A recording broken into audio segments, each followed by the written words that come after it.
tal, hermanos? Bienvenidos a Profundiza. Estamos hoy trabajando y comenzando un nuevo módulo.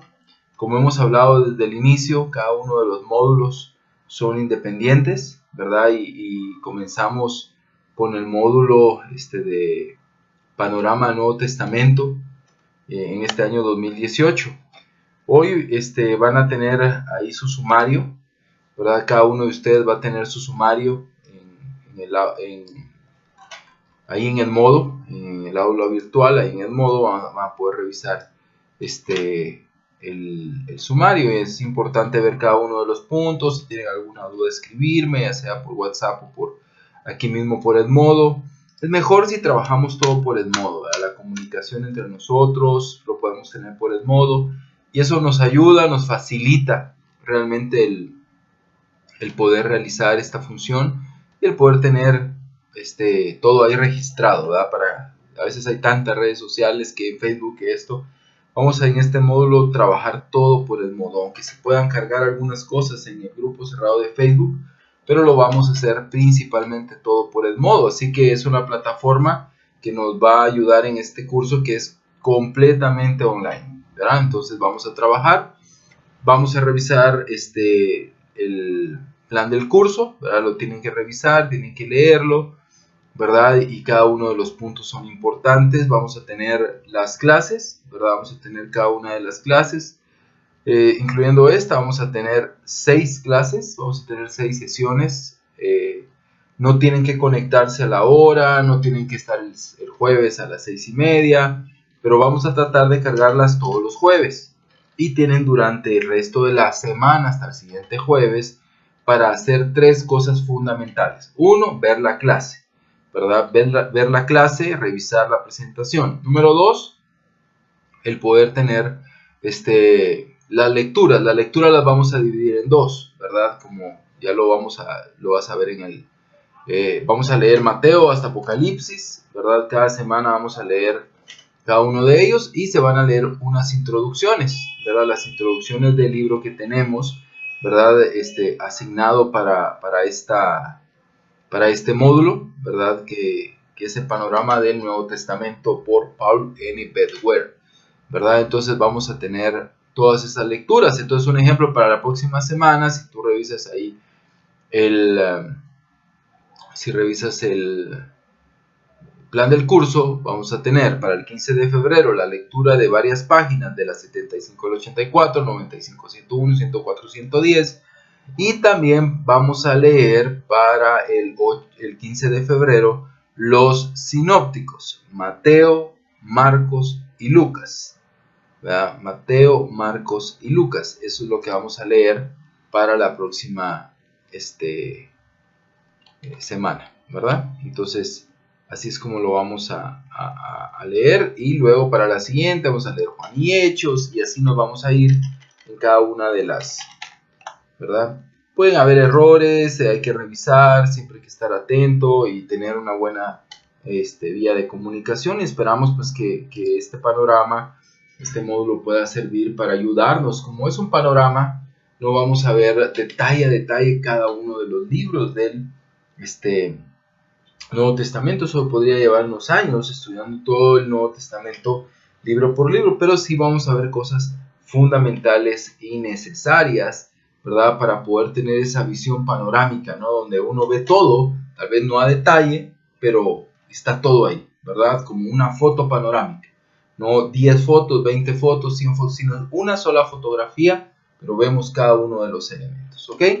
Hoy vamos a tener la clase introductoria. La clase introductoria vamos a hablar un poquito del periodo intertestamentario. ¿Cuál es el periodo intertestamentario? Es el periodo entre el Antiguo y el Nuevo Testamento, ¿verdad? Tenemos ese periodo que es muy importante, ¿verdad? Pero que la Biblia no nos lo registra, ¿verdad? No tenemos libros canónicos, ¿verdad? En este periodo intertestamentario, pero es un periodo muy importante, ¿verdad? Es muy, muy importante para nosotros poder saber qué sucedió en esos 400 años, que son llamados años del silencio, pero no significa porque Dios no haya hablado, sino lo hizo de una manera diferente. Los sucesos históricos al cerrar el Antiguo Testamento se encuentran en Esdras y Nehemías, ¿verdad? Esos son los libros históricos que registran los eventos antes de concluir el Antiguo Testamento. Y también los profetas Ageo, Zacarías y Malaquías, y también el libro de Esther. Esos son los libros que, aunque en nuestras Biblias, ¿verdad?, lo tenemos mezclados, definitivamente, ¿verdad? Y ahora más cuando estamos en este plan de lectura cronológico que estamos llevando, nosotros vamos a encontrar al final del Antiguo Testamento estos libros muy importantes, ¿verdad? Que es donde termina el canon, donde terminan el canon del Antiguo Testamento, ¿verdad? Con los profetas, y como sabemos, el último libro del Antiguo Testamento es el libro de Malaquías. Entonces, estos son los libros que nos registran, todos son post-exílicos, todos estos libros fueron escritos después del éxodo, o después, perdón, del exilio, ¿verdad?, babilónico, ¿no? Y el libro de Esther es en ese interlace entre esos eventos importantes. Entonces, vemos cada uno de esos libros son muy importantes, ¿verdad? ¿Qué pasó durante estos 400 años entre Malaquías y la llegada del Mesías? Fueron 400 años desde Malaquías hasta la llegada de nuestro Señor Jesucristo. Fueron 400 años súper intensos, 400 años de muchos eventos históricos, y los vamos a resumir rápidamente en esta sesión. Durante todo este tiempo Dios no habló de una forma audible, no habló a los profetas, no habló a ningún hombre de Dios para que ellos comunicaran el mensaje. Pero el silencio no tiene que ver con la obra de Dios. Dios sí siguió actuando, sino el silencio tiene que ver con la voz de Dios. Durante estos 400 años, muchas cosas de muchísima y suma importancia sucedieron y sirvieron de preparación tanto para el mundo como para la nación de Israel de la llegada de nuestro Señor Jesucristo. Así que fueron 400 años del silencio audible, pero de mucho mover de Dios.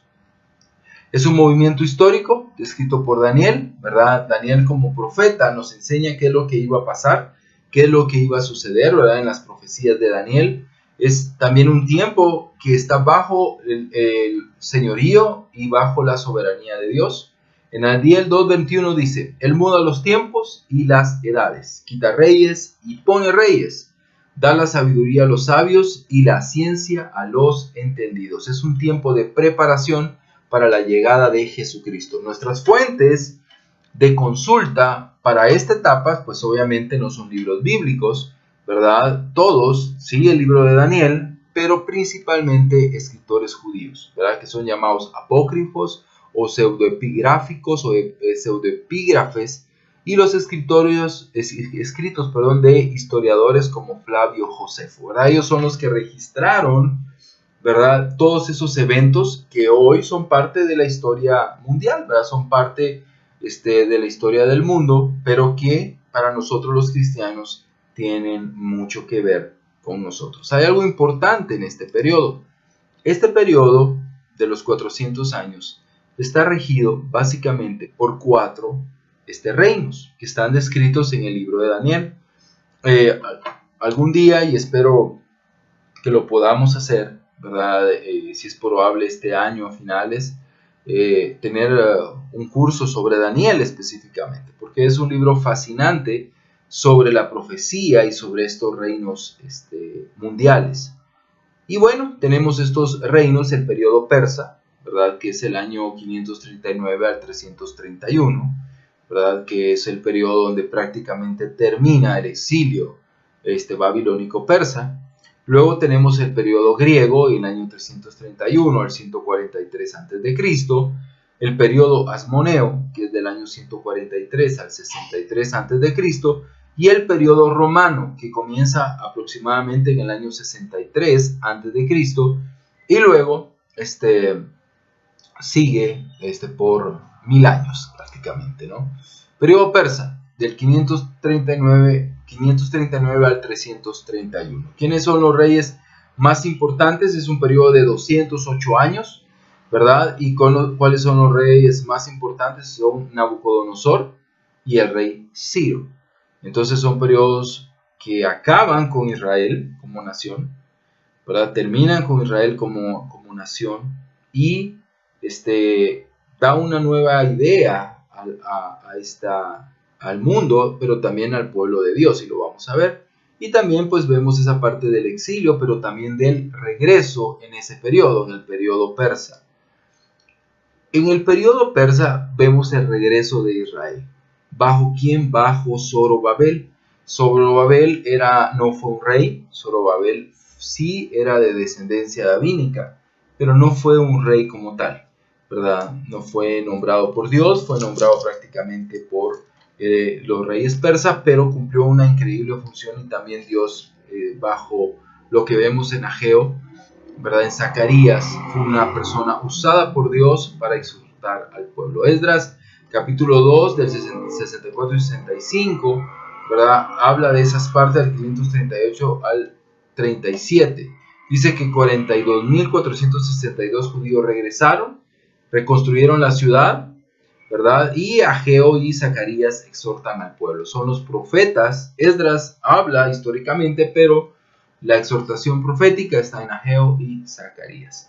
Bajo Esdras, capítulos 7 y 8, 458 a.C., 80 años después del primer regreso, es la restauración del estudio de la ley y del sacerdocio judío, ¿verdad? Se restauran los sacrificios en el altar y se comienza una nueva escuela de interpretación de la ley, ¿verdad? Es en estos periodos donde nacen esas escuelas como las que fueron los fariseos, los saduceos.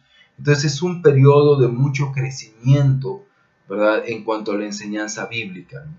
Bajo Nehemías vemos ahí que vino el último grupo de exiliados en 444, 13 años después del segundo y último grupo de diversas tribus, la tribu de Leví, Judá y Benjamín, regresaron con Nehemías. Entonces, en este periodo vemos esas partes importantes, ¿no? Esa parte, en el periodo persa, cuando los judíos fueron llevados a Babilonia, ellos empezaron, como ya no tenían el templo era el centro de la adoración, pasó algo increíble. Ya la adoración ya no era regida por el templo, sino por la palabra de Dios. Entonces se formó la sinagoga, ¿verdad? Grupos de estudio bíblico, grupos de estudio del Antiguo Testamento. Entonces fue un periodo importante, ¿verdad?, para el crecimiento espiritual del pueblo de Dios. También durante estos días reconstruyeron el templo, ¿verdad? Aunque no lo terminaron, pero empezaron la reconstrucción del segundo templo y también los muros de la ciudad, como vemos en Nehemías. Ageo, Zacarías y Malaquías trataron de introducir un avivamiento espiritual y moral entre los judíos. Y es lo que vemos, el espíritu que vemos en Ageo, Zacarías y Malaquías. Tratar de regresar al pueblo de Dios a tener una verdadera adoración ordenada por Dios.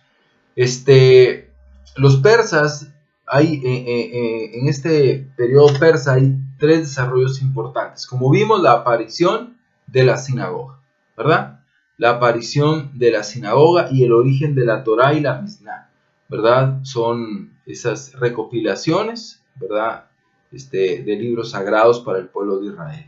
También el establecimiento del arameo como una lengua de comercio y de vida diaria, ¿verdad? Esos son los tres desarrollos, digámoslo así, que tienen que ver con la venida del Señor Jesucristo, que son importantes. ¿Por qué? Porque las sinagogas pues crearon esa visión de la venida del Mesías mucho más fuerte, y vemos que Jesús tuvo una relación muy cercana en la iglesia en el primer siglo con las sinagogas. Fueron lugares de predicación. La Torá y la Misná fueron libros usados por el pueblo de Dios y utilizados también por nuestro Señor. Y el arameo también fue una lengua que sirvió, y parte de la Biblia fue escrita en este idioma. Luego tenemos el periodo griego, del 331 al 143 a.C. Este periodo fue importante, es el periodo de 188 años, ¿verdad? Alejandro Magno, ¿verdad?, como el famoso Alejandro el Grande, un hombre joven, ¿verdad? Nació en el 335 y murió en el 323 a.C. Fue hijo de Filipo II de Macedonia y de Olimpia, ¿verdad? Filipo II estaba a punto de enfrentarse a los persas cuando fue asesinado, y fue así como Alejandro, de 20 años de edad, inició su reinado, que duró apenas 12 años. Pero se dice que Alejandro estudió a la edad de los 14 años con Aristóteles y se casó con una princesa llamada Roxana, pero al morir no dejó ningún sucesor. Muere a los 32 años. Entre los legados que dejó, que vamos a ver algunos que son súper importantes, ¿verdad? Con Alejandro el Grande, Alejandro Magno. Conquistó Persia y a la vez fue el nuevo máximo poder del mundo. Ellos, los griegos, al conquistar Persia, se convirtieron en la potencia mundial. Pero no solamente se convirtieron en una potencia política, ¿verdad? Y guerrera, sino ellos helenizaron el mundo. O sea, ellos convirtieron en griegos prácticamente a todo el mundo. Su conquista mundial introdujo su cultura, ¿verdad? Lo que se llama el helenismo. Pero esta cultura permeaba por todas partes y nació algo importante en esa cultura, que fue el idioma griego. Entonces, ¿por qué es tan importante? Porque el griego se habló en todo el mundo conocido, porque a través del imperio griego se helenizó todas las partes. Entonces, el griego se hablaba en todos lados. Y tú dices, ¿y eso? ¿Y? ¿Verdad? Entonces, imagínate la importancia de este suceso para la expansión de la iglesia y del Nuevo Testamento, que fue escrito ¿en qué idioma? Griego. Entonces no tenía que traducirse a otros idiomas, a otras lenguas. ¿Por qué? Porque se hablaba griego en todos lados. En todos lados se hablaba el griego, ¿verdad? Se hablaba el griego. Entonces vemos que este suceso en esos años fue vital. ¿Para qué? Para que el mundo fuera helenizado, el mundo conocido, ¿verdad? Y a través de eso poder tener la palabra de Dios. ¿Qué nació en ese periodo? Nació lo que se llama como la Septuaginta. La Septuaginta es una traducción del Antiguo Testamento, del hebreo al griego, ¿verdad? Se llama la Septuaginta, o sea, la Biblia de los 70 o la 70, ¿verdad? Porque se cree que en Alejandría llamaron a 70 escribas o maestros de la ley, ¿verdad? Para poder estar ahí y poder traducir todo el Antiguo Testamento al griego. Y hay muchas historias fascinantes que dicen que los pusieron en diferentes lugares a los 70, traducieron todo el Antiguo Testamento, luego los unieron y se dieron cuenta que era exactamente igual cada uno de ellos. Hay muchas, pues no sabemos con certeza cómo fue el proceso de traducción, pero fue increíble porque esa fue la Biblia griega que se utilizó en la iglesia. Como sabemos, la iglesia en el Nuevo Testamento no tenían una Biblia todavía porque el Nuevo Testamento estaba en formación. Entonces, Pablo cita la Septuaginta, Pedro cita la Septuaginta, Cristo cita la Septuaginta. Cuando se trata en griego, se traduce al griego, ¿no? Entonces fue dentro de este periodo y eso es muy importante para el pueblo de Dios y eso no debe de nosotros entender. Ok, gracias.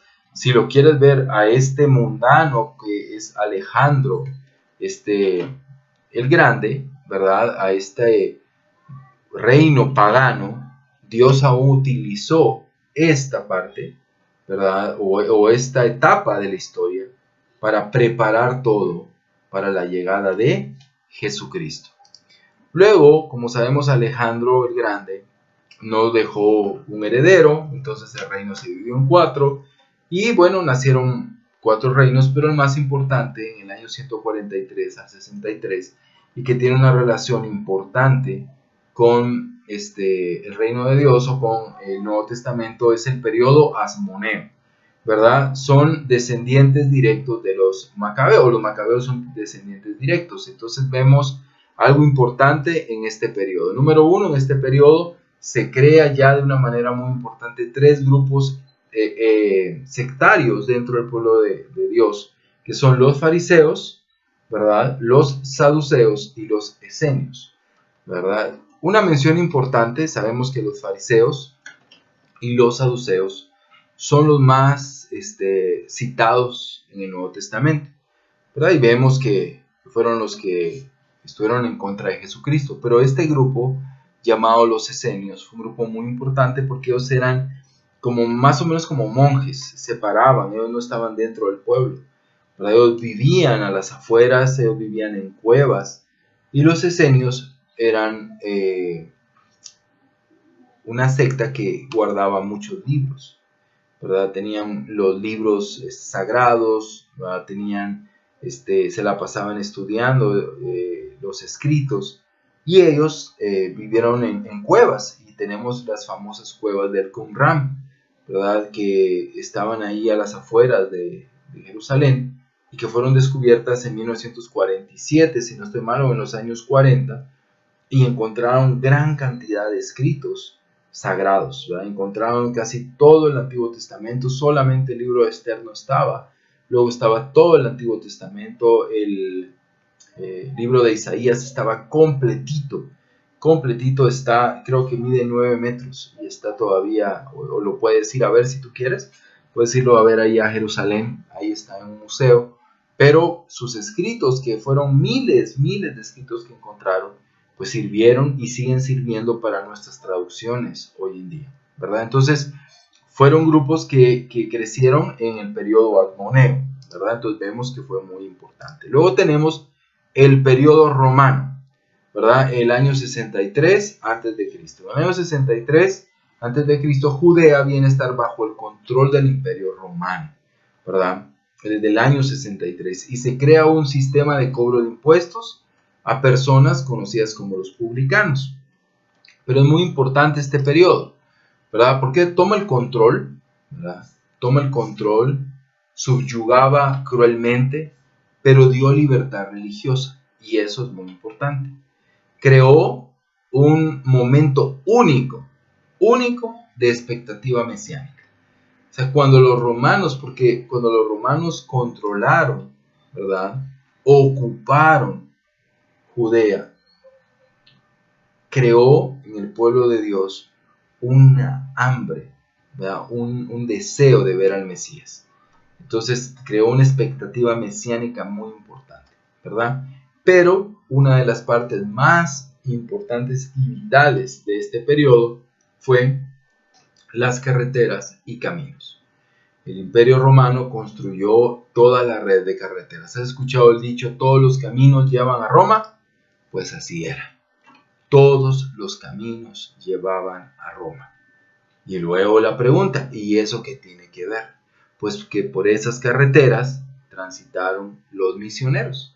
Esas fueron las carreteras que caminó Pablo, que caminó Silas, que caminó Timoteo, que caminaron los apóstoles, ¿verdad? Fueron las carreteras que unieron a todas las ciudades, creó progreso, creó una economía fuerte, pero creó la posibilidad de anunciar el evangelio. Por eso era fácil que una carta llegara a una ciudad, se hicieran unas copias y se repartían, porque habían caminos para cada una de las ciudades. Entonces, por eso te digo que estos eventos crearon la plataforma ideal para la venida de Jesucristo y para el Nuevo Testamento.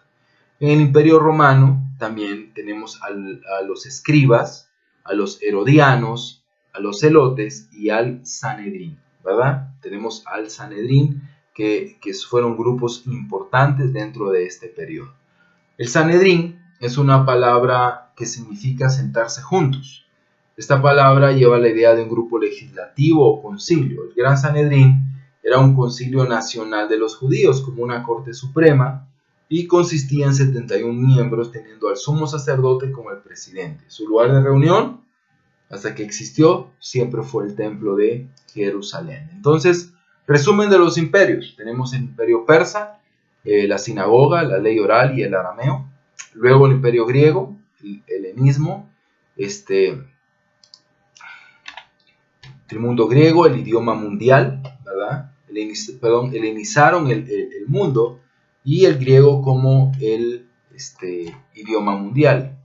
Luego el asmoneo, el nacimiento de los fariseos. los saduceos y los esenios, ¿verdad? Y vemos a los esenios como algo importante, ya lo citamos, y los romanos. Tenemos a los escribas, ¿verdad? Importante grupo, herodianos, celotes, el Sanedrín, ¿verdad? Que cumplió pues una función importante, dura pero importante, o mala pero importante, y las carreteras, ¿verdad? Y las carreteras. Entonces, vemos que al final esto permitió que, como dice Gálatas 4:4, pero cuando vino el cumplimiento del tiempo, Dios envió a su Hijo.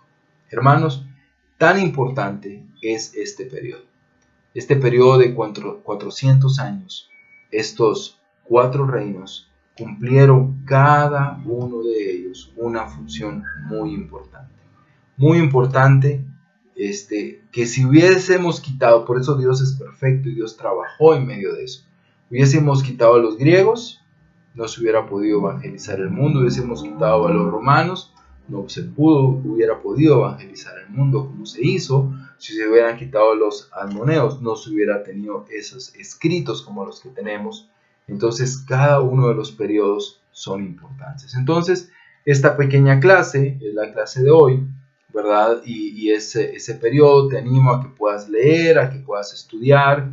Puedes tomar un tiempo para conseguir una Biblia con deuterocanónicos, y puedes leer los Macabeos, puedes seguir estudiando sobre esto. Es muy apasionante y muy importante estos periodos, ¿verdad? Pero que era importante citar esto antes de comenzar ya a hablar del Nuevo Testamento, que ya lo vamos a hacer la próxima semana. Así que les animo a bajar todo el material que vamos a tener en el modo. Vamos a tener el sumario, vamos a tener los libros, vamos a tener, o el libro mejor dicho, y vamos a tener también la clase, ¿verdad? La presentación de hoy. Así que quiero animarlos, hermanos, y quiero animarlos mucho a que le puedan echar ganas, que puedan aprender. Como hemos hablado en este año que pasó, muchos se preocupan más de entregar tareas, y es necesario. Para mí es importante tanto entregar, hacer mis tareas, ¿verdad?, como recibirlas de ustedes. ¿Por qué? Porque es una forma como nos retroalimentamos. Si solo recibimos las clases y no tomamos ese tiempo para estudiar, pues definitivamente no le vamos a sacar el provecho. Es un panorama, son pocas semanas. Entonces tenemos que esforzarnos mucho, y les animo a que lo puedan hacer y que puedan aprovechar este tiempo aquí en Profundiza. A los nuevos, de nuevo, bienvenidos, ¿verdad? Esperamos que esto pueda animarlos y ayudarlos, y agradecemos a cada uno de ustedes por haber visto esta clase y por estar en Profundiza.